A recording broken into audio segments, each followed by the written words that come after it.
पूज्यपाद स्वामी श्री विश्रानंद सरस्वती जी महाराज के श्री चरणों में नमन। परम पूज्य सद्गुरुदेव भगवान ज्योतिष पीठाधीश्वर द्वारका शारदा पीठाधीश्वर अनंत श्री शुभलंकृत पूज्यपाद स्वामी श्री स्वरूपानंद सरस्वती जी महाराज के श्री चरणों में नमन।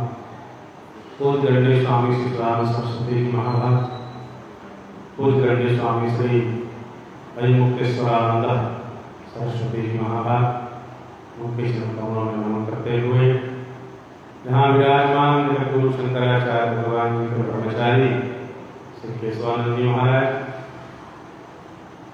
दिन रात भगवान जानकी रमण की सेवा में सतत लगे रहते हैं और अपनी सेवा पूजा से भगवान को प्रसन्न करते हैं। बहुत ही सुंदर जानकी रमण की सेवा जो कर रहे हैं, बड़ी सुंदर साज सज्जा शोभा श्रृंगार संलग्न मुख्य पुजारी श्री अखिलेश जी, उनके सहयोगी, संगीत में साथ दे रहे भजन मंडली के सदस्यगण श्री शीतल साहू जी, गुजिया साधु समाज के अध्यक्ष हैं श्री मनोहर साहू जी, जितेंद्र सिंह ठाकुर जी, छन्नू निर्मलकर जी, पुरेश्वर सिंह राजपूत जी, श्री गोपीदास मानिकपुरी जी, अशोक निर्मलकर जी, संतोष सिंह ठाकुर जी, दावेंद्र गुप्ता जी।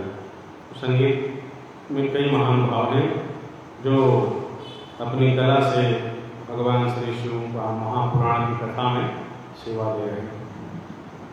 मंदिर की व्यवस्थाओं में संलग्न श्री वेद श्रीवास्तव जी, भाई सोमोपाध्याय जी, गुप्ता जी, विश्वकर्मा जी और यहाँ विराजमान धर्मानंद की सज्जनों भक्ति सुविधा माता। भगवान की कृपा हमारे आपके ऊपर सत्संग के रूप में बरसे और उनकी ही कृपा से इस वर्ष श्री शिव महापुराण में वर्णित भगवान शाम सदाशिव जी के नाम, रूप, लीला, गुण इनको सुनने का और कहने का परम सौभाग्य मिला है। श्री शिव पुराण जी साक्षात भगवान शिव जी के ही स्वरूप हैं। वेद वेदांत में जिनको परम तत्व के रूप में कहा गया है, उन परम तत्व को शिव महापुराण में महादेव के रूप में, महेश्वर के रूप में, शिव के रूप में वेद वेदांत में वर्णित परम तत्व शिव ही शिव पुराण में वर्णित है। मुख्य विशेष कल शिव पुराण के महिमा के संबंध में हमने आपने श्रवण किया कि देवराज नाम का जो ब्राह्मण था, जिसने अपने माता पिता और पत्नी तक की हत्या कर दी, शराब पीता था, वैश्यगमन करता था, धर्म के लोग हमें कई लोगों की हत्याएं कर चुका था और घूमते फिरते देवालय में गया भगवान शिव के मंदिर में, जहां भगवान शिव की शिव पुराण की कथा चल रही थी और उसको सुन करके सुंदर गति शिव पर कैलाश और मोक्ष को देवराज ब्राह्मण ने प्राप्त किया। ये जो शिव पुराण है, ये पापों को नाश करने वाले हैं, ज्ञान प्रदान करने वाले हैं, भक्ति ज्ञान वैराग्य प्रदान करने वाले हैं और भगवान शिव जी को संतुष्ट करने वाले हैं। तो सूत जी और सौनक जी के मध्य मंगल में चर्चा चल रही है। देवराज की कथा के अनंतर सौनक जी ने सूत जी से पूछा कि आपने बड़ी सुंदर कथा सुनाई, अन्यामपि कथां संभोर वद प्रेम विवर्धिनी। हे सूत जी, हमने एक कथा तो भगवान शिव की भक्ति को बढ़ाने वाली सुन ली। हम चाहते हैं कि देवराज की कथा के अलावा कोई और कथा बताइए जिसको सुन करके भगवान शिव के चरणों में हमारा प्रेम बढ़े, हमारी भक्ति बढ़े। प्रेम विवर्धिनी, ऐसी कथा बताइए जो भगवान शाम सदाशिव के चरणों में हमारे प्रेम को बढ़ाने वाली। तब सूत जी ने कहा कि हे शौनक जी, आपके सामने जो गोपनीय विषय होगा, जो अति गोपनीय विषय होगा, उसका भी वर्णन मैं आपके सामने करूंगा। कहा क्यों? इसलिए कि शौनक जी जो हैं, सूत जी कहते हैं कि हे शौनक जी, आप भगवान शिव के भक्तों में अग्रगणी हैं और वेद वेदताओं में श्रेष्ठ हैं। यतस्त्वं शिव भक्तानां अग्रणी वेद वित्तमा। गोपनीय से गोपनीय तत्व का वर्णन सूत जी शौनक जी के सामने करना चाहते हैं। क्यों? पहली विशेषता है कि जितने शिव भक्त हैं उसमें शौनक जी अग्रगणी। दूसरा वैशिष्ट है उनका कि वेद वेदताओं में श्रेष्ठ हैं, वेदों के जानकार हैं। तो ऐसे श्रोता जब मिल जाएं, सत्पात्र श्रोता मिल जाते हैं, अधिकारी श्रोता, तो जो अधिकारी वक्ता हैं वो गोपनीय से गोपनीय तत्व को भी ऐसे अधिकारी सत्पात्र श्रोता के समक्ष प्रकट कर दिया करते हैं। उन्होंने कहा कि जो भी आप श्रवण करना चाहते हैं उसमें कोई अत्यंत गोपनीय विषय होगा तो ही मैं उसको आपके समक्ष निश्चित रूप से वर्णन करूंगा। शौनक जी ने कहा कि महाराज, कि इस संसार में जो लोग अमृत पीते हैं उन अमृत पीने वालों को कभी भी कहीं भी मुक्ति नहीं मिली, पर जो भगवान शिव के कथा रूपी अमृत का पान करते हैं वह प्रत्यक्ष मोक्ष देने वाला है। अमृत पीने से कभी किसी को मुक्ति नहीं मिली, अमरता मिली है पर सदा सदा के लिए निर्भयता नहीं मिली है, स्वरूप में स्थिति नहीं मिली। किंतु भगवान शिव की ये जो कथा है, शिव पुराण की ये जो कथा है, ये जो है शंभो कथा सुधापानम प्रत्यक्षम मुक्तिदायकम। ये जो भगवान शिव की कथा है, ये जो कथा रूपी अमृत है, ये प्रत्यक्ष मुक्तिदायिनी है। कथा सुन करके हमने देवराज जैसे महापापी को मोक्ष प्राप्त करते हुए देखा है। सूत जी ने कहा, हे शौनक जी, समुद्र निकटे देशे ग्रामो बाष्कल संज्ञकः वसन्ति यत्र पापिष्ठा वेद धर्मोज्झिता जनाः। भगवान शिव के चरणों में प्रेम को बढ़ाने वाली सुंदर कथा का वर्णन करते हुए सूत जी कहते हैं कि समुद्र के निकट एक ग्राम बसा हुआ है, उसका नाम है बाष्कल। वह जो बाष्कल नाम का ग्राम है, वहां कैसे लोग रहते हैं? कहा जो वेद से विमुख है और बड़े पापी लोग हैं, पापिष्ठा, निरंतर पाप कर्म में लगे रहते हैं। कुछ लोग ऐसे होते हैं, कभी पाप हो जाता है, इंद्रियों की आकुलता व्याकुलता के वश विषय का जब ढकोरा आता है उससे व्याकुल होकर के पाप कर लेते हैं, पर पश्चाताप होता है, दुख होता है, मैंने ऐसा क्यों किया। कुछ लोग ऐसे होते हैं जो डूबे हुए होते हैं पापों में, उनको कभी खराब नहीं लगता, उनको वही अच्छा लगता है। कली केवल मल मूल मलिना पाप पयो निधि जनमन मीना। ये कलिकाल जो है, कली केवल मल मूल मलिना, ये कलिकाल जो है पाप रूपी मल का मूल है। पाप पयो निधि जनमन मीना। यह जो कलिकाल है किस तरह है? पाप रूपी समुद्र के समान है कलिकाल। और जन मन मीना, उसमें हमारा आपका जो मन है मछली के समान है इस कलयुग में। क्यों कहा? मछली की विशेषता होती है, कुछ अपवाद को छोड़ करके, कि मछली बिना जल के नहीं रह सकती। मछली जल में बड़े आनंद से और प्रेम से रहती है। वैसे ही हम जो कलयुगी जीव हैं, हम जो कलयुग के मनुष्य हैं, जैसे मछली जल में सुखी रहती है, बिना जल के नहीं रह सकती है, ऐसे ही कलयुग रूपी पाप के समुद्र में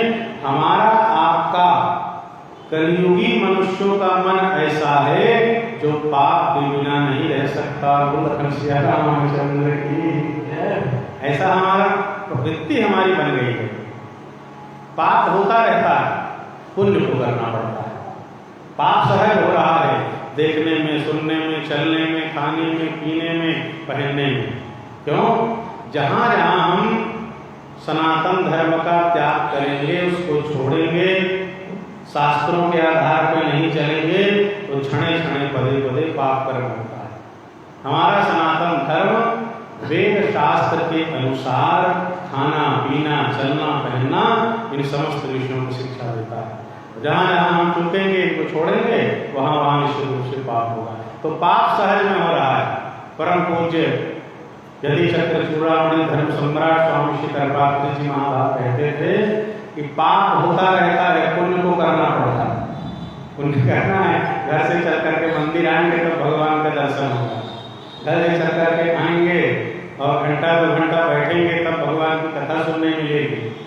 अपने मेहनत से कमाए हुए न्यायार्जित धन का जब सत्पात्र को दान करेंगे तब पुण्य होगा। गौ माता की सेवा, साधु संतों की सेवा, सत्पात्र ब्राह्मणों की सेवा, दीन दुखियों की सेवा, ये करेंगे तब पुण्य होगा। और पाप सहज हो रहा है। तो इस तरह से जो प्रवृत्ति है, तो कुछ लोग ऐसे हैं जिनको पाप करने में ग्लानि नहीं होती, आदत पड़ गई है पाप करने की। तो ये जो बास्कल नगर था, यहाँ जो द्विज थे, यहाँ जो ब्राह्मण लोग भी रहते थे, द्विज थे, श्रेष्ठ लोग रहते थे, कहे बसंत यत्र पापिष्ठा वेद धर्मोचिता जना। पापिष्ठ हो गए थे, पाप करते थे, वैदिक धर्म से विमुख हो गए, बड़े दुष्ट हैं। उनका मन दूषित विषय भोगों में सदैव लगा रहता था। न देवता पे विश्वास करते थे, न अपने भाग्य पे विश्वास करते थे।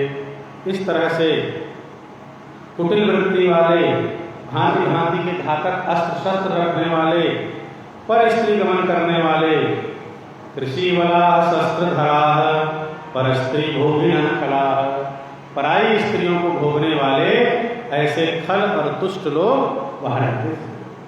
उनकी स्थिति ऐसी थी, ज्ञान वैराग्य सद्धर्मम न जानन्ति परम हिते। ज्ञान क्या है, वैराग्य क्या है, सदाचार क्या है, धर्म क्या है, वहां के लोग बिल्कुल भी इसके बारे में नहीं जानते थे। कुकथा श्रवणाढ्येषु निरताः पशुबुद्धया। आपस में बातचीत और चर्चा करते थे तो क्या करते थे? विषय वासना, कुतर्क, पाप, इन सब विषयों की ही चर्चा करते थे, पापों की चर्चा करते थे, एक दूसरे की निंदा करते थे। कभी आपस में हरि गुरु की चर्चा, सत्संग की चर्चा नहीं करते थे। आपस में बैठते थे तो स्त्री धन वैरी इन्हीं चरित्रों का श्रवण किया करते थे। तो ऐसी कोई चर्चा भी नहीं करते थे जिससे कोई कल्याण का मार्ग प्रशस्त हो जाए। तो ज्ञान, भक्ति, वैराग्य और सद्धर्म इनको मानते ही नहीं थे, दूषित बातों में संलग्न रहते थे।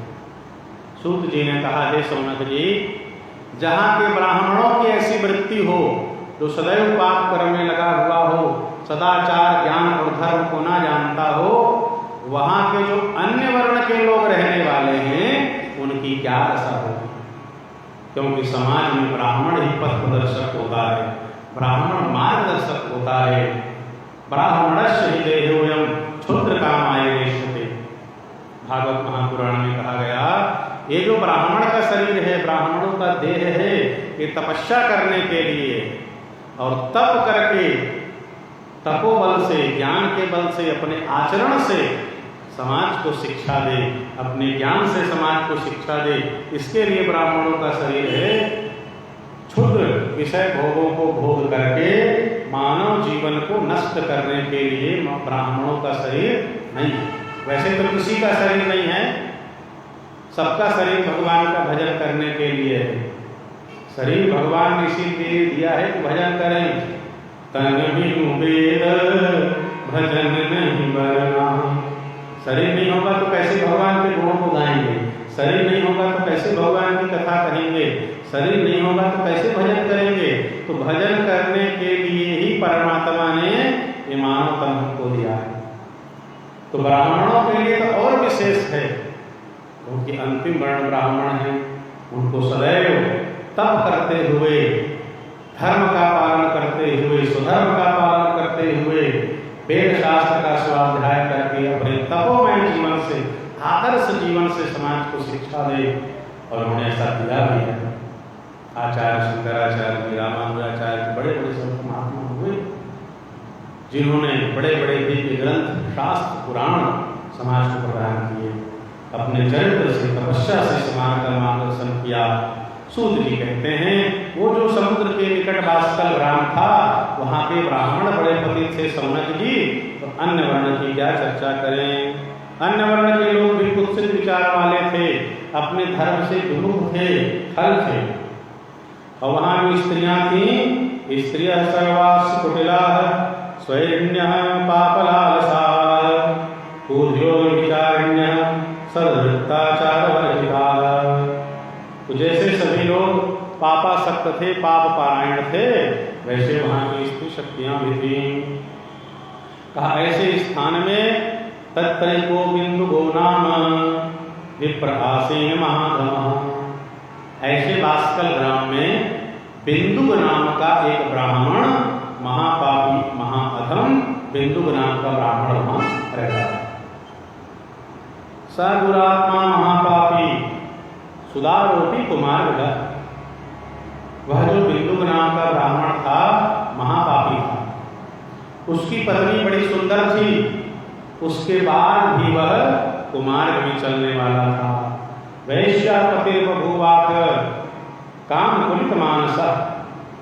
और कामासक्त होकर के वह बिंदु नाम का ब्राह्मण वैश्या का सेवन करता था, वैश्या के पास जाता था। इसकी पत्नी थी सा स्वधर्म भयात् क्लेशात् स्मरतारपि स्मरातापि चंचुला। इसकी पत्नी का नाम था चंचुला। बड़ी सुंदरी थी, पर पति इसकी ओर ध्यान नहीं देते थे। चंचुला पतिव्रता थी। चंचुला धर्म का पालन करने वाली थी, स्वधर्म पालन करने वाली चंचुला। तो ये विचार करती थी कि मेरे पति भले ही कुमार्ग में चल रहे हैं, भ्रष्ट हो गए हैं, पर मेरा धर्म भ्रष्ट नहीं होना चाहिए। स्वधर्म पालन का जो मेरा मार्ग है, उसमें मुझको चलते रहना है। तो धर्म से भ्रष्ट ना हो जाऊं, धर्म से च्युत ना हो जाऊं, ऐसा समझ करके चंचुला, बिंदु की पत्नी चंचुला धर्म का पालन करती थी और कैसे भी करके अपने यौन और स्वरूप को संभाल करके रहती थी। पर यह जो बिंदु नाम का ब्राह्मण था, वैश्या में आसक्त था, इसने कभी भी अपनी पत्नी से प्रेम नहीं किया। वह प्रेम जिसकी पत्नी अधिकारिणी होती है पति से प्राप्त करने की, वह प्रेम उसने अपनी पत्नी को कभी नहीं दिया और जाकर के केवल वैश्या गमन करता रहा। तो हमारे सनातन धर्म में, शास्त्रों में बार बार एक चीज के लिए सावधान किया गया। क्या कहे कि संग, कैसा संग हम करें। तो सत्संग को हमें स्वीकार करना चाहिए और कुसंग से दूर रहना चाहिए। क्यों कहा गया? एक तरफ हमारे यहाँ ये भी चर्चा है कि पूरहीम उत्तम प्रकृति काकर सकत कुसंग चंदन विश्वापत नहीं लिपटे रहत भुजंग। समाज में एक वर्ग ऐसा है जो बड़ी उत्तम प्रकृति का है, सिद्ध है, ये कहीं भी रहे, कैसे भी रहे, इनके ऊपर कुसंग का असर नहीं होता। पर हम आप जो सामान्य प्रकृति के लोग हैं, हमारे आपके ऊपर संग का असर निश्चित रूप से पड़ता है। कुसंग में रहेंगे तो हमारा मन पाप की ओर आकृष्ट होगा, सत्संग में रहेंगे तो भजन करने का, कथा सुनने का, भगवान की पूजा करने का, नाम जप करने का प्रभाव पड़ता है। तो हमारे आपके ऊपर प्रायः सामान्य जो जीव हैं, उनके ऊपर संग का असर बहुत अधिक ढंग से पड़ता है। तो वे जो बिंदु था, जो व्यभिचार करता था, पाप करता था, वैश्या के पास जाता था, तो अपने पति को देख देख करके पति का जो व्यभिचार था, पति का जो कुसंग था, उसका भी असर चंचुला के ऊपर पड़ने लगा। क्योंकि वह जो ग्राम था, वह जो नगर था, वहाँ जितने लोग थे लगभग सभी लोग पापिष्ट थे, पाप करने वाले थे, कुटिल बुद्धि के थे, व्यभिचारी थे। तो पति के संग का असर इनके ऊपर पड़ा। बहुत समय तक चंचुला ने अपने को संभाल के रखा, पर अधिक समय न संभाल पाई। काफी समय बीतने के बाद चंचुला भी पतित हो गई, धर्म से भ्रष्ट हो गई और जार पुरुष से चंचुला ने संबंध बनाना प्रारंभ कर दिया। बिंदु जो था, इससे बच करके चंचुला पराय पुरुष से संपर्क करती थी। एक दिन बिंदु ने देखा कि मेरी पत्नी जो है कामासक्त होकर के पराय पुरुष के साथ रमण कर रही है।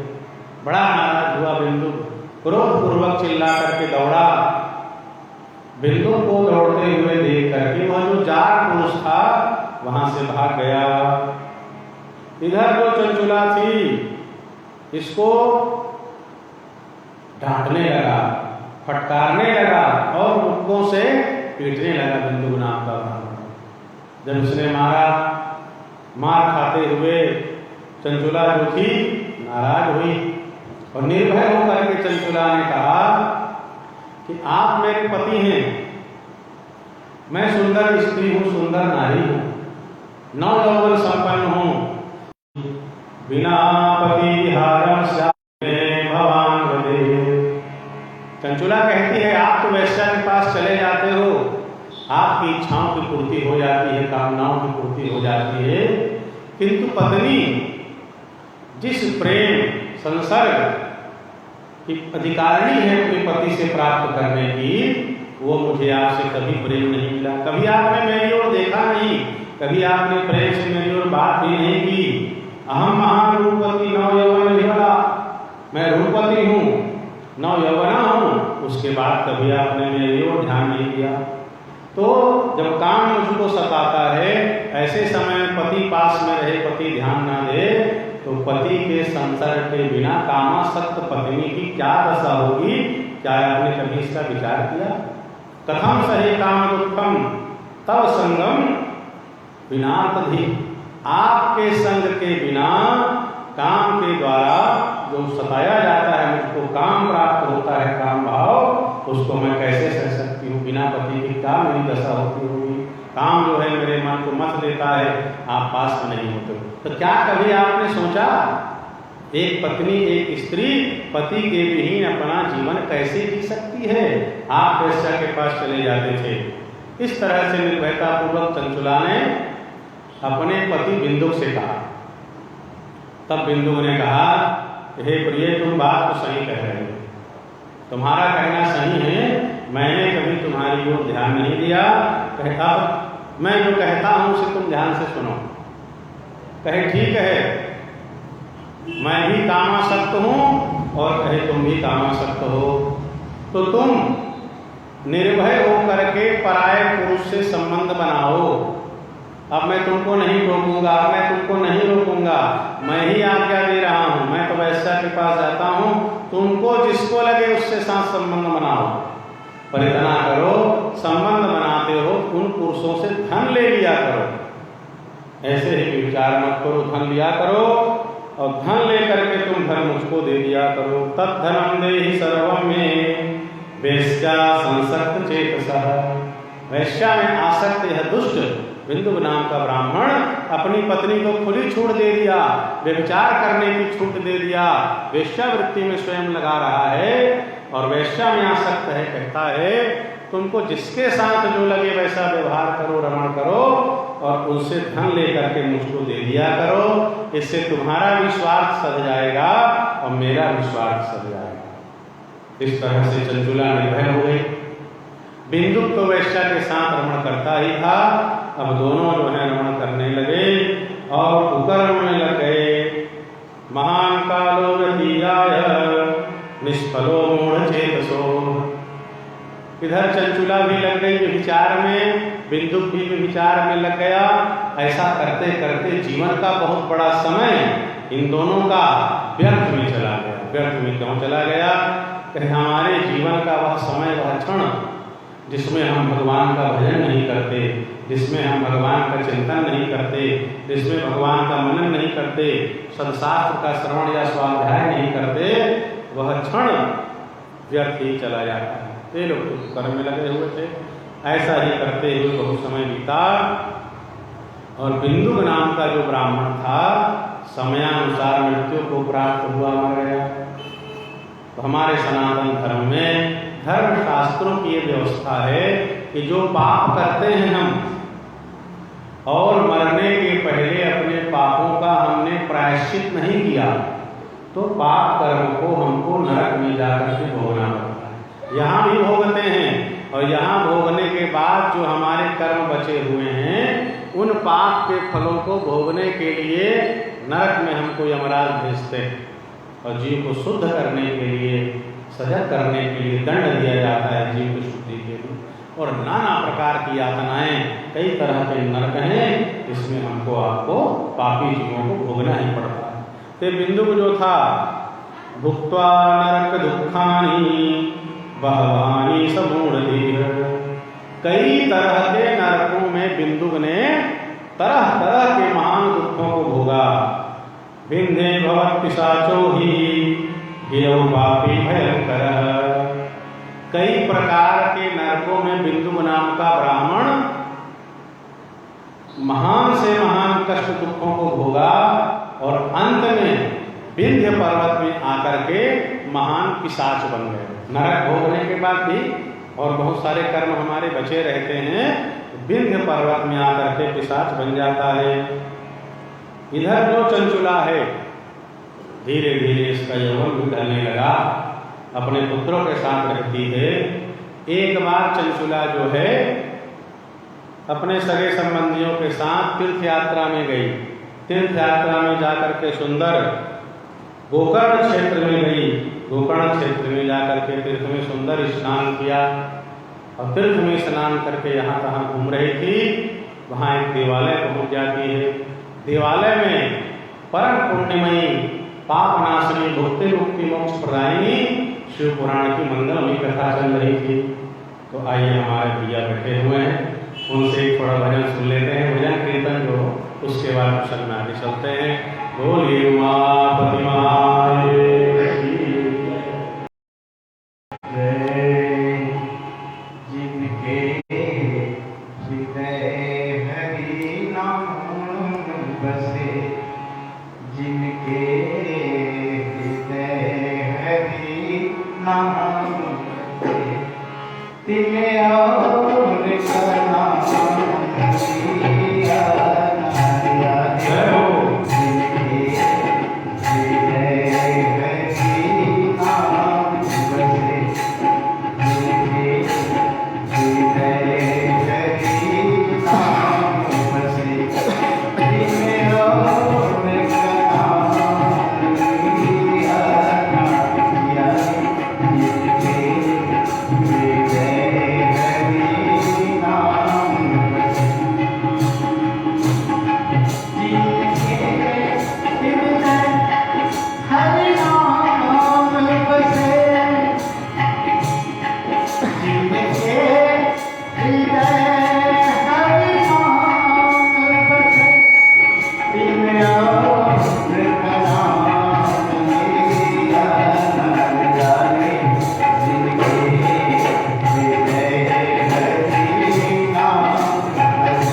ये जो चंचुला थी बिंदु की पत्नी,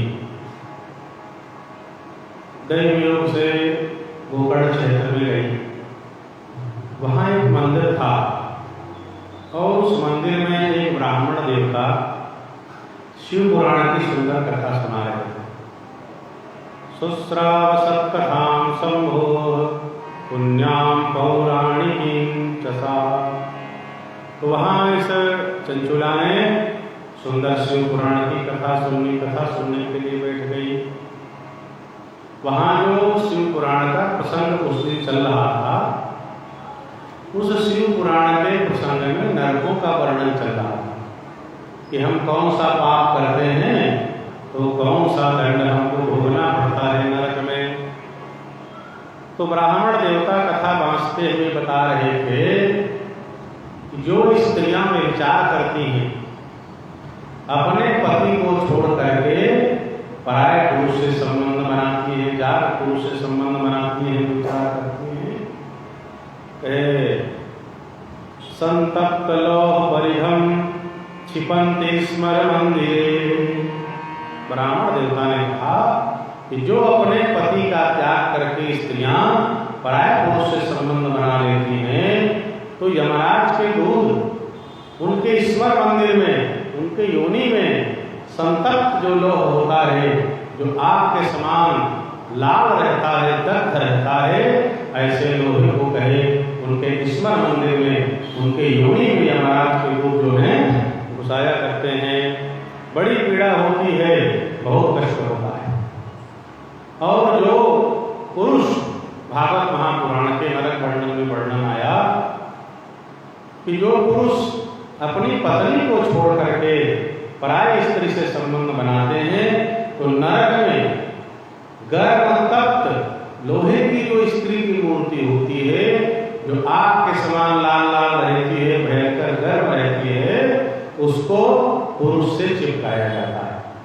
तो जो जैसा विचार करता है वैसा ही दंड नरक में दिया जाता है। इसने सुना, सुन करके श्रुत्वा वैराग्यवर्धिनी, इस पुराण की कथा को सुन करके और नरक में जो भयंकर सजा दी जाती है, भयंकर दंड मिलता है, नरक के दंड को सुन करके चंचुला के मन में वैराग्य हो गया, भयभीत हो गई।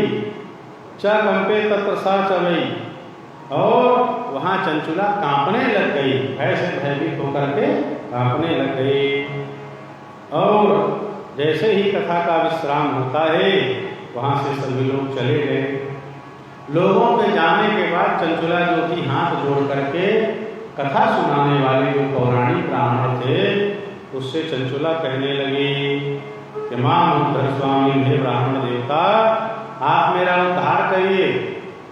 मैं धर्म को नहीं जानती थी, मैंने अपने जवानी में बहुत पाप किया है, बहुत विचार किया है, जार पुरुषों का मैंने संग किया है, और कामांध होकर के अपनी युवावस्था को मैंने विचार में ही बिता दिया।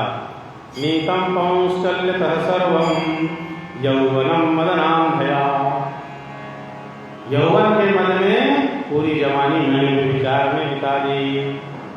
धिक्कार है मेरे जीवन को, धिक्कार है मेरी बुद्धि को, धिक्कार है अपने आप को धिक्कारने लगी, कांपने लगी। कहती है मैं सर्वथा निंदा करने के योग्य हूँ, मैं कुत्सित विषयों में फंसी रही, मैं अपने धर्म से विमुख हो गई। धिग्मां मूढ़धियं पापां कामोहित चेतसं, विमुखीं हि सुधर्मतः, मैंने अपने धर्म का त्याग कर दिया। थोड़े से सुख के लिए मैंने अपना लोक और परलोक का हित नष्ट कर दिया, और भयंकर दंड देने वाले पाप कर्म को मैंने किया है। यदल्पस्य सुखस्यार्थे स्वकार्यस्य विनाशिनम्, मैंने थोड़े से सुख के लिए अपने महान हित का नाश कर दिया। महापापम कृतं घोरम अजान्त्याति कष्टदम, और अज्ञानता में बड़ा से बड़ा कष्ट देने वाला महान पाप मैंने कर लिया है। हाय न जाने मेरी क्या दुर्गति होगी, कौन से नरक में मैं जाऊंगी, कौन मेरा साथ देगा, होगा, कौन मुझे बचाएगा। यमराज के दूत मुझे पकड़ करके बांध करके ले जाएंगे और तब मैं कैसे धीरज धारण करूंगी। नरक में ले जा करके यमदूत भयंकर यातना देते हुए मेरे शरीर के टुकड़े टुकड़े कर देंगे। उस समय महान दुख देने वाली जो नरक की यातना है उसे मैं कैसे सहूंगी। कथम सहिष्ये नरके खंडसो देह कृतनम यातनां तत्र महतीं दुःखदां च विशेषतः। पुराण को सुनकर के बैराग हुआ और जो उसने पाप किया था उसके प्रति पश्चाताप करने लगी, कहने लगी नरक की इतनी जो भयंकर यातना है, नरक में शरीर को टुकड़े टुकड़े कर देंगे, महादुख मिलेगा, मैं इसको कैसे सहूंगी। इन दुख को सुन करके मैं रात में कैसे सो सकूंगी और दिन में अपने कार्यों को कैसे करूंगी। हाय मैं मारी गई, मैं जल गई, मेरा हृदय विदीर्ण हो रहा है, सब प्रकार से मैं आज नष्ट हो गई क्योंकि मैं सब तरह से पाप में डूबी हुई हूँ। हातास्मि च दग्धास्मि विदीर्ण हृदयास्मि च सर्वथाहं विनष्टास्मि पापिनी सर्वथाप्यहम्। कहा मैं सदा पाप में डूबी रही इसलिए मैं हर तरह से नष्ट हो गई। मैंने उस सनातन धर्म का त्याग किया, मैंने उस सुधर्म का त्याग किया जिस धर्म से सदा हमको सुख की प्राप्ति होती है, सुख मिलता है। अपैत्य स्वधर्माद्वयी सर्व सौख्यकरा हो। जिस धर्म से हमको हमेशा सुख मिलता है उस धर्म का मैंने त्याग कर दिया, मैंने पाप को अपना लिया। बहुत ग्लानि होने लगी। चंचुला कहने लगी कि सैकड़ों अश्वमेध यज्ञ कर लूं तो भी मैं शुद्ध नहीं हो सकती, इतना मैंने पाप किया है। 100 साल तक गंगा स्नान कर लूं तो भी शुद्ध नहीं हो सकती। अश्वमेध शतं कृत्वा गंगां स्नात्वा शमं समाः न शुद्धिर्जायते प्रायो मत्पापस्य गरीयसः। मैंने इतना ज़्यादा पाप किया है, मैंने इतना बड़ा पाप किया है कि अश्वमेध इत्यादि यज्ञ के द्वारा भी और गंगा स्नान 100 साल करूंगी तो भी मेरी शुद्धि होने वाली नहीं है। मैं क्या करूं, मैं कहाँ जाऊं, किसके आश्रय लूं। और जो मैं नरक कामिनी हूँ, नरक जा रही हूँ, तो ऐसे में कौन मुझे सहारा देगा। किं करोमि क्व गच्छामि कं वा शरणमाश्रये। कहाँ जाऊँ, क्या करूँ, किसके शरण में जाऊँ, अब कौन मेरा उद्धार करेगा, कौन मेरी रक्षा करेगा। ऐसी चिंता पश्चाताप चंचुला कर रही। इसीलिए हमारा सनातन धर्म ऐसा है कि नित्य रात को सोने से पहले चिंतन करना चाहिए आज हमने क्या क्या कर्म किया। कोई ऐसा कर्म तो नहीं किया जिससे हम रात में चैन से ना सो सकें। जो जिनके जीवन में धर्म होता है, सत्कर्म होता है, ऐसे लोग जब रात्रि में चिंतन करते हैं तो निश्चित रूप से कुछ गलती हो जाती है तो हमको आपको ग्लानि होती है, खराब लगता है, तो उसको दूसरे दिन पुनरावृत्ति ना करें। यह विचार धर्मानुकूल चिंतन करने पर, आत्मचिंतन करने पर, आत्मसमीक्षा करने पर धीरे धीरे व्यक्ति का चरित्र सुधरता रहता है। आत्मचिंतन करेंगे क्या गलत हुआ, क्या सही हुआ, और सही चिंतन करेंगे तो धीरे धीरे व्यक्ति पाप को, अधर्म को, गलतियों को छोड़ता जाएगा और धर्म की ओर अभिमुख होता जाएगा। तो ये आत्मचिंतन, आत्मसमीक्षा की परंपरा हमारे सनातन धर्म में है। और इसीलिए बड़े बूढ़े भी हमको गलत करते हैं तो डांटते हैं, गलत करते हैं तो सही मार्ग दिखाया करते हैं कि ऐसी चिंतनीय स्थिति में ना पहुंच जाए। लोग क्यों डांटते हैं? पहले इतना अधिकार था कि पड़ोसी भी 2 तमाचा मार देता था, डांट देता था, फटकार देता था। और घर जाके कहीं माता पिता को बताओ कि अमुक ने हमको 2 तमाचा मार दिया, फिर पूछते थे बताओ तुमने क्या गलती की। लड़ने नहीं जाते थे, मुँह निकलते कावर मारे, मुँह निकलते कावर डांटे, बिल्कुल नहीं। माता पिता को यह था कि जरूर इसने गलती की होगी, तब उसने अधिकार से और प्रेम से डांटा। ये अपना तो ये अधिकार अब थोड़ा कम हो रहा है, दिखाई नहीं दे रहा है।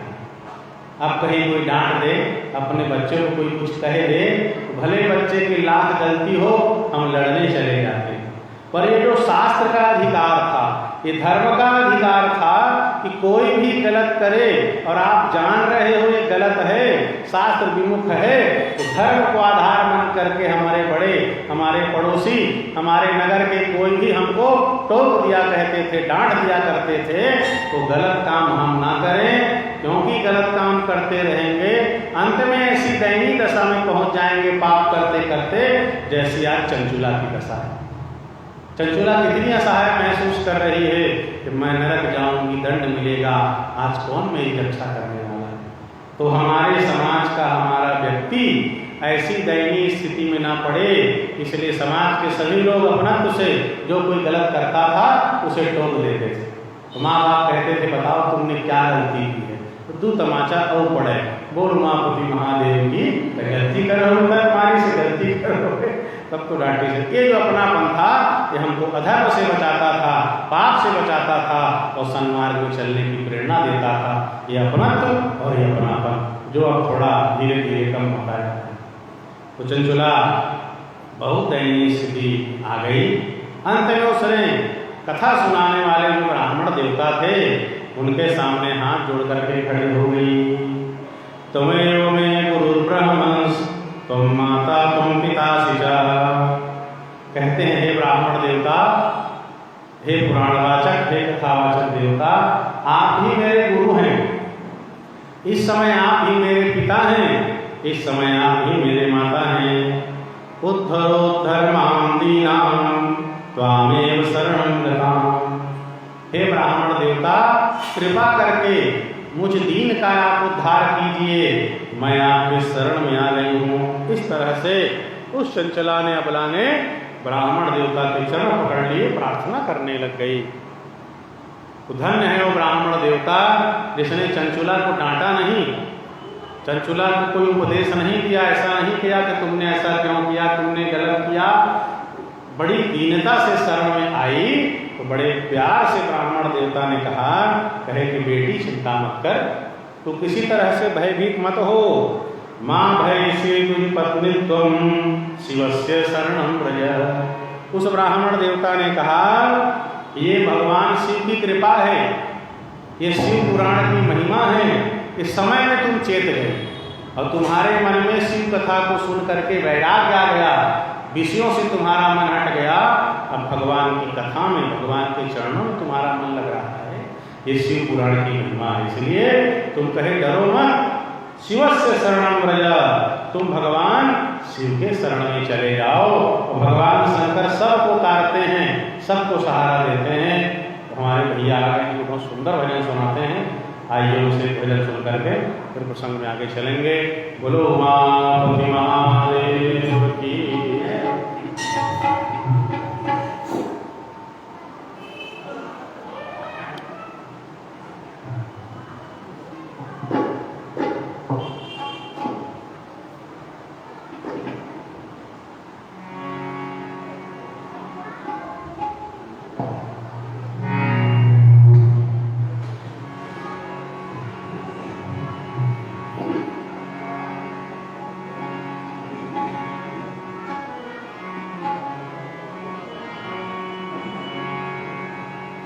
बोले श्याम रामचंद्र की जय। उमापति महादेव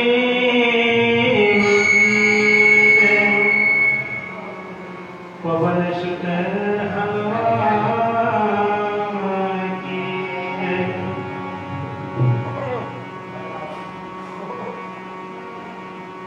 बोले संत कृपाल तुलसीदास महाराज की जय। शिव महापुराण की जय। आइए, जो चंचुला की दशा है इसी दशा पर एक भजन कि जब कोई व्यक्ति सब जगह से हार जाता है, अंदर से भी टूट जाता है, तो वो किसी समर्थ गुरु के या ऐसे किसी देवालय में जाकर के अपनी दुखड़ा सुनाता है। जैसे महाराज जी ने कहा कि आप शिव की शरण में जाइए, तो चंचुला जाकर कहती है, दुनिया से मैं हारा,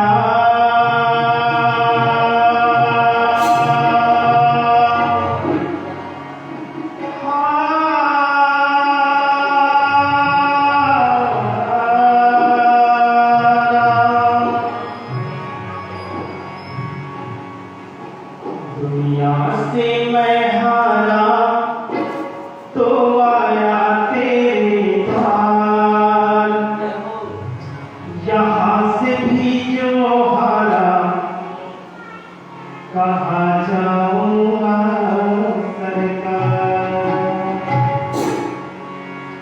दुनिया से मैं हारा तो आया तेरे द्वार, दुनिया से मैं हारा तो आया तेरे द्वार, यहाँ से भी जो हारा कहाँ जाऊंगा सरकार, यहाँ से भी जो हारा कहाँ जाऊंगा सरकार।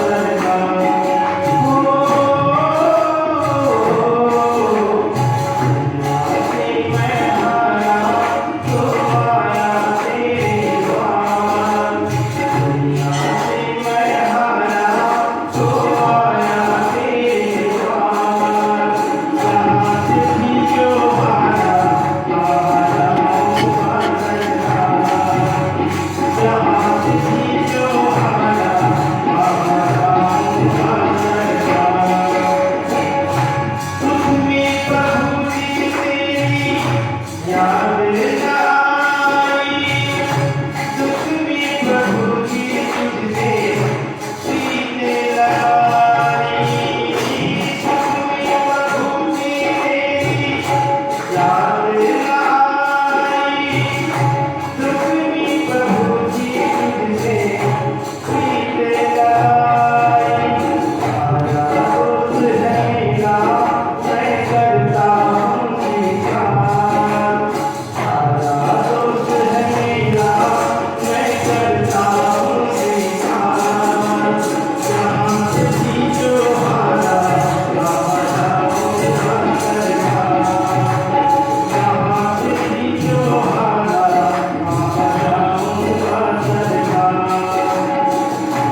से मैं हारा तो आया तेरे द्वार,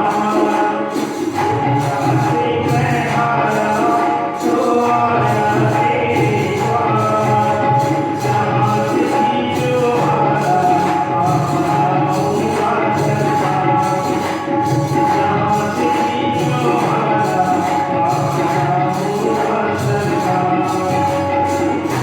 मेरा तो क्या है, मैं तो पहले से हारा, तुझसे ही पूछेगा ये संसार सारा। मेरा तो क्या है, मैं तो पहले से हारा, तुझसे ही पूछेगा ये संसार सारा।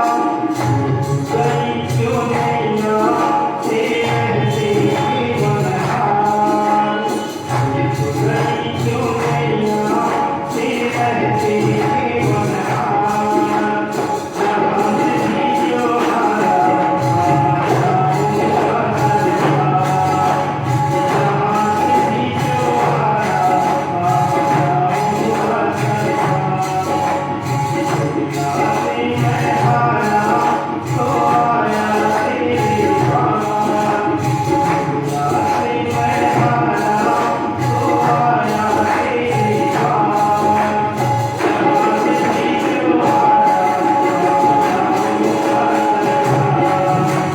यहाँ से भी जो हारा कहाँ जाऊंगा सरकार, यहाँ से भी जो हारा कहाँ जाऊंगा सरकार, यहाँ से भी जो हारा कहाँ जाऊंगा सरकार, यहाँ से भी जो हारा कहाँ जाऊंगा सरकार।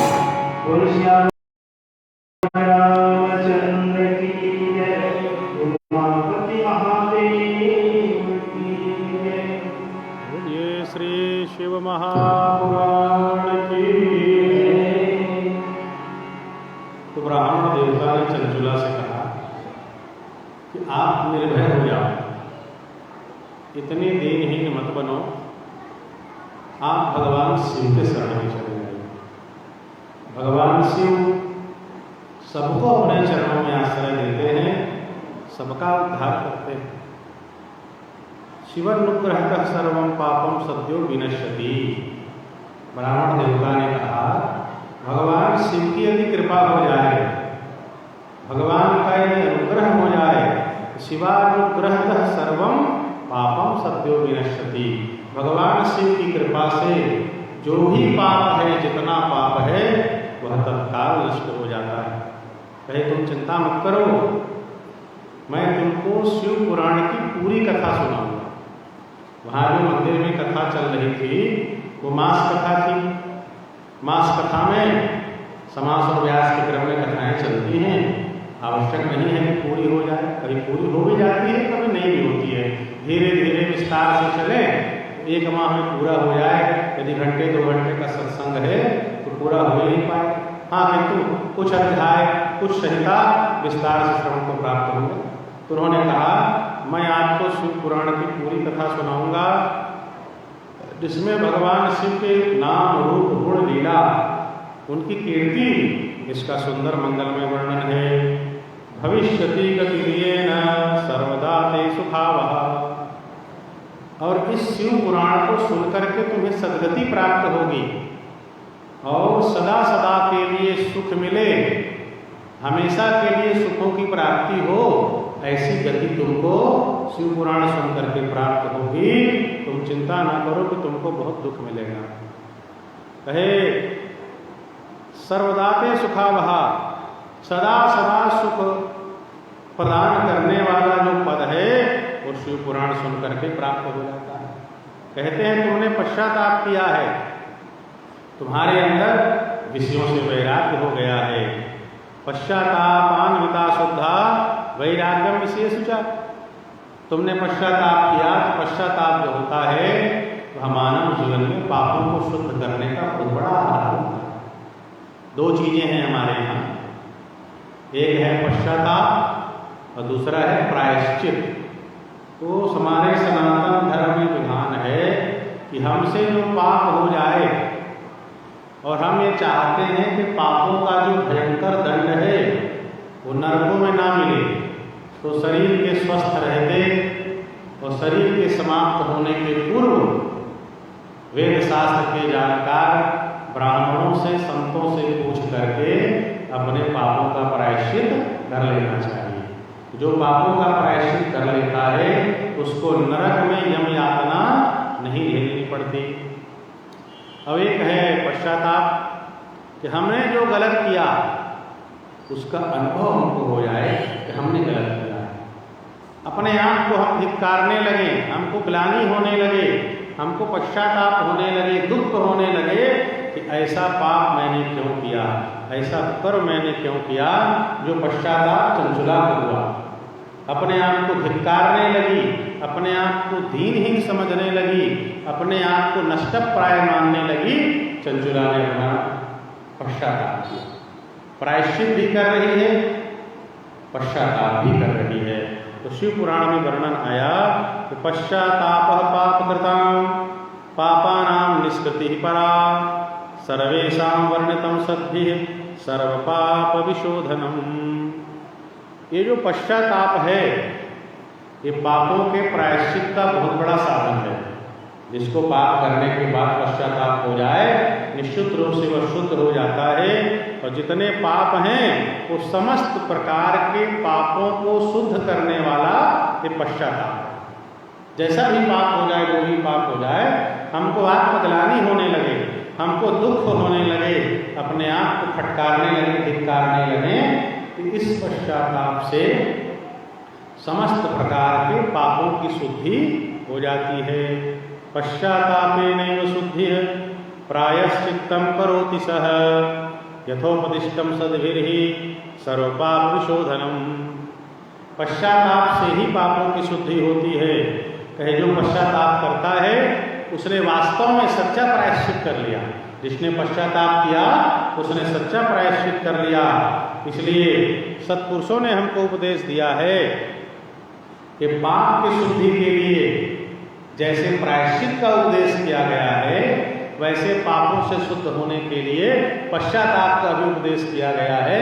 हमको पश्चाताप करना चाहिए, हमको ग्लानि होनी चाहिए। इससे क्या होगा?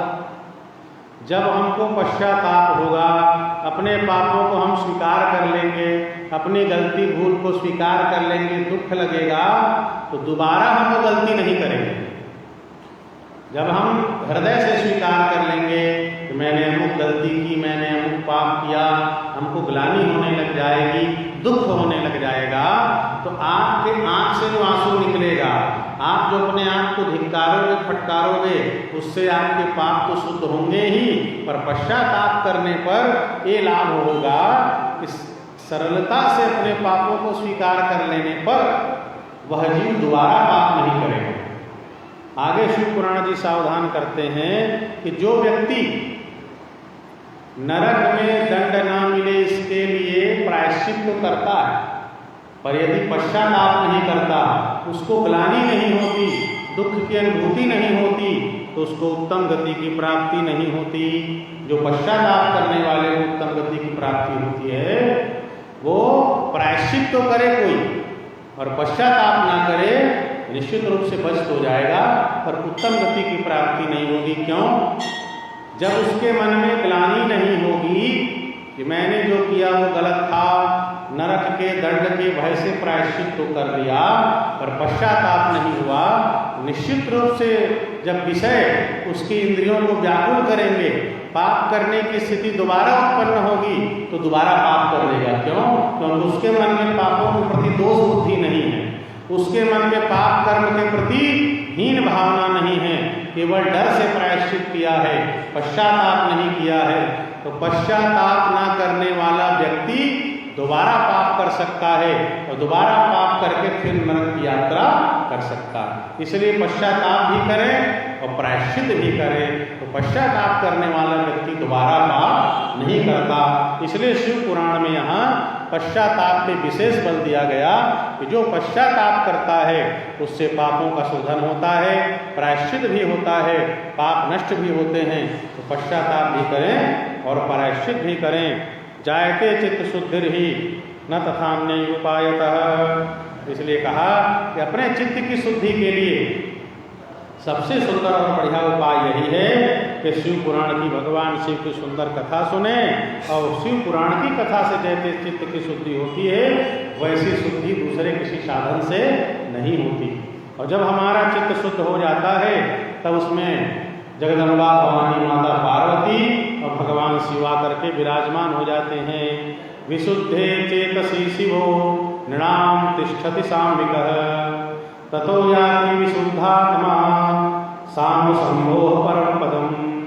और मन शुद्ध होते ही भगवान विराजमान हो जाते हैं, और भगवान के विराजमान होते ही हमारा जो परम पद है भगवान शिव के द्वारा प्रदत्त, वह जीव परम पद को भी प्राप्त कर लेता है। कथा का यहाँ पे क्रम दिया कि जो बड़े ध्यान से कथा सुनते हैं, तो ध्यान से कथा सुनने पर सबसे पहली उपलब्धि होती है कि भगवान का वो ध्यान करने लग जाते हैं। कथा सुनेंगे, कथा सुन करके भगवान का स्वरूप हमारे मन में और बुद्धि में बसेगा, तो वो ध्यान करने लग जाएगा। तो कथा से ध्यान की प्राप्ति। और जब धीरे धीरे ध्यान का अभ्यास करते जाएंगे, बार बार भगवान राम जी का, कृष्ण जी का, शिव जी का, दुर्गा जी का, गणेश जी का शास्त्र सम्मत जो भगवान का वर्णन है उसका ध्यान करेंगे, तो ध्यान करते करते हमको ज्ञान की प्राप्ति होने लग जाएगी। कथा सुनने से भगवान के स्वरूप में रुचि होगी, भगवान के स्वरूप में प्रेम होगा, मन लगेगा। कथा सुन करके ध्यान करेंगे दूसरे चरण, और ध्यान करते करते फिर हमको ज्ञान की प्राप्ति होने लग जाएगी भगवान की कृपा से। और जब हमको ज्ञान होगा तो ज्ञान से मोक्ष की प्राप्ति होगी। कथया सिद्ध्यति ध्यानम मनया गिरिजापते ध्यानात् ज्ञानं परम तस्मात् कैवल्यम भवति ध्रुवम्। शिव पुराण कहते हैं कि भगवान शिव की मंगलमयी कथा सुनने से ध्यान सधता है। ध्यान के सध जाने पर बार बार ध्यान करने से ज्ञान की प्राप्ति होती है, और ज्ञान के मिल जाने पर कैवल्यम भवति ध्रुवम, कैवल्य अर्थात मोक्ष पद की भी प्राप्ति हो जाती है।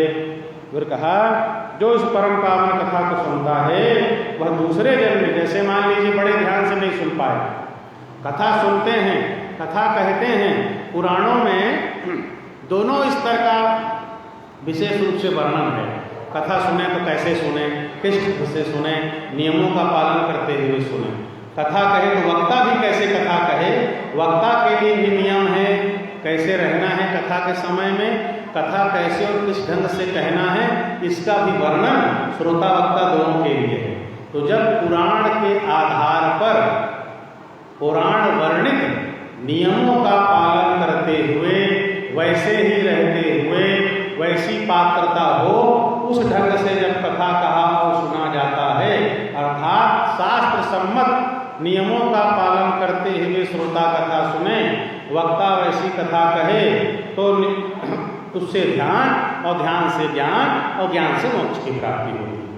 सूत जी ने कहा यदि इतनी पात्रता न हो, केवल आए और जैसे तैसे कथा सुने, तो ध्यान की प्राप्ति होगी अगले जन्म में।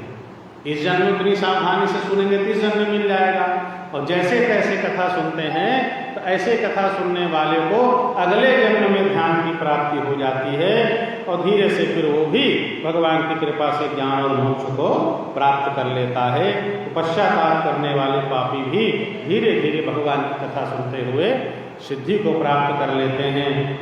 फिर कथा के क्रम में आया कि कथा का पूर्ण लाभ प्राप्त करने के लिए किस क्रम से हम चलें। तो कहा पहले श्रवण करें, कथा को सुन करके कथा में वर्णित जो ज्ञान है, कथा में जिस तत्व का उपदेश किया गया है, उसका मनन करना चाहिए। कथा सुन करके गए तो भोजन करके जब आप रात में सोते हो, शयन करते हो, उस समय चिंतन करिए, मनन करिए, आज कथा में कौन से प्रसंग आया था, आज कथा में किस प्रसंग की चर्चा हुई, और उन प्रसंगों में पुराण के अंतर्गत किस सिद्धांत का वर्णन हुआ जिससे हमारा कल्याण होगा, ये मनन करना चाहिए। जब हम श्रवण करके मनन करेंगे तो जो आज आपने सुना है, जब आज आप मनन करोगे रात्रि में सोने के पूर्व, फिर प्रातः काल उठ करके जो समय मिलेगा उसमें मनन करोगे, तो मनन करने से सुना हुआ ज्ञान दृढ़ होता है।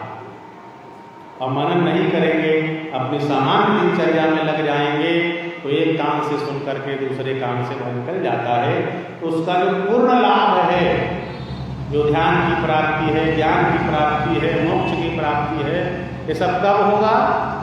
जब शास्त्र के अनुसार कथा सुनने के बाद उसके जो क्रम है उसका भी पालन करें। तो श्रवण के बाद दूसरा क्रम है मनन। श्रवण के बाद मनन करना चाहिए। जिसे जैसे मनन करते जाएंगे, भगवान के रूप पे ध्यान का मनन करेंगे, भगवान का स्वरूप हृदय में उतरेगा। कथा का सिद्धांत जो आपने सुना कि कोई गलती हो जाए तो पश्चाताप हो, हम प्रायश्चित करें, कथा को बड़े ध्यान से सुने, तो ये मनन है। धीरे धीरे मनन करेंगे, फिर निधिध्यासन, फिर जो आपने समझा है, जो आपने ग्रहण किया है, उसको जीवन में उतारिए, आचरण में लाइए, चरित्र में लाइए। तो इन सिद्धांतों को, कथा के सूत्रों को, कथा के नियमों को जैसे जैसे जीवन में उतारते जाएंगे, वैसे वैसे इसका विशेष लाभ प्राप्त होता जाएगा। कथा सुन करके बताया गया कि भगवान का भजन करिए, कथा सुनते रहिए। अब भजन ही हम प्रारंभ नहीं करेंगे तो भजन का जो लाभ है कैसे मिलेगा? चलते फिरते भगवान शिव का नाम लेते रहिए, शिव शिव कहते रहिए, जप करते रहिए। अब नाम जप नहीं करेंगे तो वो लाभ कैसे मिलेगा जो नाम जप का लाभ है? तो श्रवण के बाद मनन, और मनन के बाद निधिध्यासन। जो हमने सुना है उन सूत्रों को, उन नियमों को, उन सिद्धांतों को अपने जीवन में लाइए, आचरण में लाइए, तब कथा का कहे पूरा पूरा लाभ होगा। और पहला लाभ इससे ये होगा, आपका मन शुद्ध होगा, आपका चित्त शुद्ध होगा। और जब आपका मन शुद्ध होगा तो सामने सदाशिव भगवान शिव जी माँ पार्वती हृदय में विराजेंगे, और शुद्ध चित्त में भक्ति का आगमन होगा, भक्ति के बाद ज्ञान आएगा, ज्ञान के बाद वैराग्य का आगमन होगा, और इन सब का आगमन होने के बाद मोक्ष की भी प्राप्ति हो जाएगी। इस तरह से कथा हमको आपको सुंदर सुनना चाहिए। निदिध्यासन ततश्चैव चित्त शुद्धि भवत्यलम। निदिध्यासन के बाद अर्थात चित्त शुद्धि होगी कब? कथा के बातों को जीवन में उतारने के बाद तब हमारा चित्त शुद्ध होता है। अतो भक्तिर्महेशस्य पुत्राभ्याम भवति ध्रुवम। तब भगवान शिव की भक्ति मिलेगी, और भक्ति के जो पुत्र हैं ज्ञान और वैराग्य वो भी हमारे जीवन में आ जाएंगे। अनुग्रह तो दिव्या ततो मुक्तिर्न संशय। और भगवान शिव के अनुग्रह से मोक्ष की भी प्राप्ति होगी। तो कैसे? श्रवण, श्रवण के बाद मनन, मनन के बाद निदिध्यासन, निदिध्यासन कर लेंगे तब चित्त शुद्ध होगा, चित्त शुद्ध होगा तो भगवान शिव की भक्ति मिलेगी, फिर ज्ञान और फिर वैराग्य, उसके बाद मोक्ष की प्राप्ति। बोलो मामति महादेव की। तब फिर ब्राह्मण देवता ने कहा कि चंचुला अब तुम विषयों से मन को हटा लो और भक्ति भाव से भगवान शिव की सुंदर कथा सुनो। बड़े सुनते कथा सुनते सुनते तुम्हारा भी चित्त शुद्ध हो जाएगा, और ततो मुक्ति ममाप्स्यसि। इस शिव कथा से तुमको मोक्ष की प्राप्ति हो जाएगी। तो इस तरह से सुंदर सुनाते हुए उन्होंने वर्णन किया। एकदम ध्यान लगा करके जैसा वर्णन है वैसा सुनेंगे तो इसी जन्म में, एक जन्म में ही मोक्ष की प्राप्ति हो जाएगी। और मान लीजिए जैसे तैसे सुनते हैं तो दूसरे तीसरे जन्म में उन तत्वों की प्राप्ति होकर के, अर्थात सावधानी से सुनेंगे तो इसी जन्म में मोक्ष, और से सुनेंगे इसी जन्म में मोक्ष की प्राप्ति। महादेव की। तब चंचुला प्रसन्न हो गई कि शिव पुराण की कथा बड़ी महान कथा है जो बड़े से बड़े पापियों को तार देती है। और सुंदर ब्राह्मण के उपदेश को सुन करके उनके आंख में आंसू आने लगे, आंसू छलक आए कि भगवान शिव कितने दया सागर हैं, कितने कृपा सागर हैं, जो बड़े से बड़े पापियों को तार देते हैं। शिव पुराण की कथा तार देती है। ब्राह्मण के चरणों में गिर गई, गिर करके बोली कि हे ब्राह्मण देवता, मैं कृतार्थ हो गई, आप शिव भक्तों में श्रेष्ठ हैं, आप परमार्थ को देखने और जानने वाले हैं, आप सदा परोपकार में लगे रहते हैं। कहे जो व्यक्ति सदा परोपकार में लगा रहता है, परमार्थी होता है, वो साधु पुरुषों के द्वारा भी प्रशंसनीय होता है। जो सदा सबका भला करे, जो सबके ऊपर दया करे, जो सबका परोपकार करे। परोपकार निरतो वर्णनीय साधु पुरुष साधुषु। परोपकार करने वाला व्यक्ति साधुओं से भी प्रशंसा के योग्य होता है। कहे आप उद्धार कीजिए, नरक से उद्धार कीजिए। और शिव पुराण में उनकी महिमा सुनते सुनते श्रद्धा बढ़ जाती है। और गोकर्ण नाम का जो महान क्षेत्र है उसमें सुंदर संपूर्ण शिव पुराण को चंचुला ने बड़ी श्रद्धा भक्ति के साथ, नियम के साथ सुंदर कथा का श्रवण किया। और भगवान शिव की कृपा से चंचुला का चित्त जो था धीरे धीरे शुद्ध हो गया। चंचुला के हृदय में भगवान शिव के सगुण रूप का चिंतन होने लगा। भगवान शिव का वह ध्यान करने लगी। बारंबार चिंतन आरंभ कर दिया। तीर्थ के जल में बारंबार स्नान करती है, वल्कल वस्त्र धारण कर लिया, अपने शरीर में भस्म लगाती है, रुद्राक्ष की माला धारण करने लगी, भगवान शिव के मंगलमय नाम का जप करने लगी। शिव नाम जपा सकता, वाक्यतामित भोजना, बहुत कम बात करने लगी और बहुत थोड़ा भोजन करती है जिससे उसका शरीर का निर्वाह हो जाए। इस मार्ग से भगवान शिव को प्रसन्न करने लगी और भगवान शिव का ध्यान करते, नाम जपते और शिव के मंदिर में भगवान के शिव की सेवा करते हुए के बहुत समय बीत गया। और पश्चाताप भी उसको हुआ। उसके पूर्ण होने पर भक्ति, ज्ञान और वैराग्य की प्राप्ति चंचुला को हो गई। और फिर बिना किसी कष्ट के जन्मत मरत दुसह दुख होई। जन्म लेने के समय और मरते समय बड़ी भयंकर पीड़ा वेदना होती है, पर चंचुला भगवान शिव के नाम जप में, भगवान शिव के कथा को सुनने में, भगवान शिव के ध्यान में, सेवा में इतनी मग्न हो गई कि पता ही नहीं चला। और बिना कष्ट के चंचुला ने अपने शरीर का त्याग कर दिया।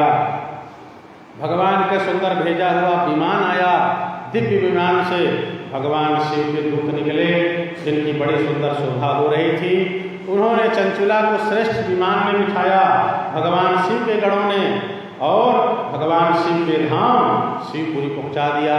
जब चंचुला वहां पहुंचती है, बड़ी सुंदर दिव्य रूप उसका स्वरूप प्राप्त हो गया, शरीर की सुंदर शोभा बढ़ने लगी, और उन्होंने देखा भगवान शिव के सुंदर निकट में जगदम्बा पार्वती माँ बैठी हुई हैं, दिव्य शोभा प्रभा हो रही है। जाकर के दर्शन करती है, प्रणाम करती है, और भगवान महादेव जी ने, जिनकी ब्रह्मा विष्णु महेश और अन्यान्य देवता भगवान शिव की सेवा कर रहे थे, उनकी भक्ति उपासना में लगे हुए थे। भगवान शिव के अंगों की कांति करोड़ों करोड़ों सूर्य के समान दैदीप्यमान थे भगवान शिव जगदम्बा पार्वती जी, और उनके कंठ में सुंदर नीलकंठ नीले रंग शोभायमान हो रहा था। गणेश, भृंगी, नंदी, वीरभद्र उनकी सुंदर सेवा कर रहे थे, और वामांग में गौरी विराजमान थी, जो विद्युत प्रकाश पुंज के समान शोभायमान सुंदर हो रही थी। सुंदर भस्म से उनका शरीर सुवासित हो रहा था। अत्यंत उज्जवल वर्ण के भगवान शिव जी विराजमान थे। चंचुला ने देखा, जाकर के भगवान शिव को और माता पार्वती को प्रणाम किया। बोलो उमापति महादेव की। बारंबार प्रणाम करके भगवान शिव की कृपा को प्राप्त करके गदगद होकर के वहां खड़ी थी। उनके नेत्रों से अविरल धारा बहने लगी, शरीर में रोमांच हो गया। भगवान शिव ने बड़ी करुणामय दृष्टि से चंचुला को देखा, अपने पास में बुलाया, और माता पार्वती ने प्रेम पूर्वक बुला करके उस चंचुला को अपनी सखी बना लिया। यह परम सौभाग्य उसको प्राप्त हुआ। भगवान शिव ने जो उनका परम ज्योति में परम धाम है, परम पद है, वहाँ पे अविचल उनको निवास दिया, और दिव्य सुख, अक्षय सुख उनको प्राप्त हुआ। लब्ध्वा निवास मचलम लेभे सुखमनाहतम। उस चंचुला ने भगवान शिव के शिव पुराण की महान कथा को सुनकर के भगवान शिव के अचल धाम को, अचल सुख को प्राप्त किया, और माता पार्वती के सखी होने के मंगलमय सौभाग्य को प्राप्त किया। इस तरह से यह पावन शिव पुराण, जिसकी मंगल सुख कथा सुन करके बड़े से बड़े पापियों का पाप नष्ट हो जाता है, और शास्त्र के द्वारा वर्णित जो नियम है उसका पालन करते हुए सजग सावधान होकर के कथा सुने, श्रवण, मनन, निधिध्यासन, फिर चित्त की शुद्धि, भक्ति, ज्ञान, वैराग्य की प्राप्ति, मोक्ष की प्राप्ति होती है। इस चंचुला ने प्राप्त किया भगवान शाम सदाशिव की कृपा से, शिव पुराण की कृपा से। तो भगवान शाम सदाशिव के चरणों में प्रणाम करते हुए कि आपका हमारा जीवन भी मंगलमय हो, भगवान शिव की कृपा से हमारा आपका मन भी शुद्ध हो, हमारे आपके भी जीवन में भक्ति, ज्ञान, वैराग्य की प्राप्ति हो। इन्हीं प्रार्थना के साथ भगवान शिव और शिव पुराण को नमन करते हुए यही वाणी को विराम, और आगे जो है शेष चर्चा, जो पुराण के सुनने का नियम इत्यादि है, आगे फिर बिंदु का क्या होता है, तो चंचुला करी है, चंचुला के पति बिंदु का क्या होता है, ये सब चर्चा कल के पावन प्रसंग में करेंगे। तो अधिक से अधिक संख्या में आकर के पवित्र श्रावण के महीने में भगवान श्री शिव जी के मंगलमय नाम, रूप, लीला, गुण, धाम, कीर्ति का गान शिव पुराण के माध्यम से हो रहा है। आइए उसका मंगलमय लाभ लें। बोलो उमापति महादेव की। हर हर महादेव शंभो काशी विश्वनाथ गंगे।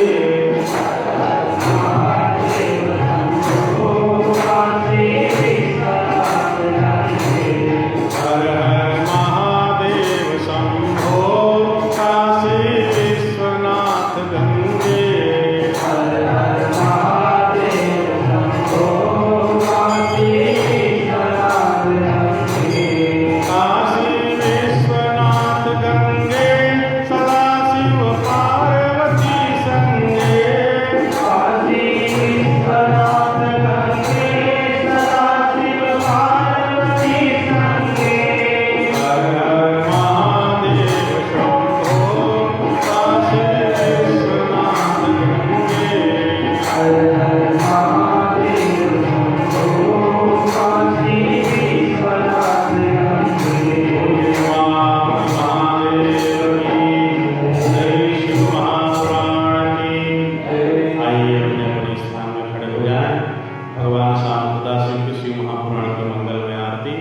बोलो उमापति महादेव की।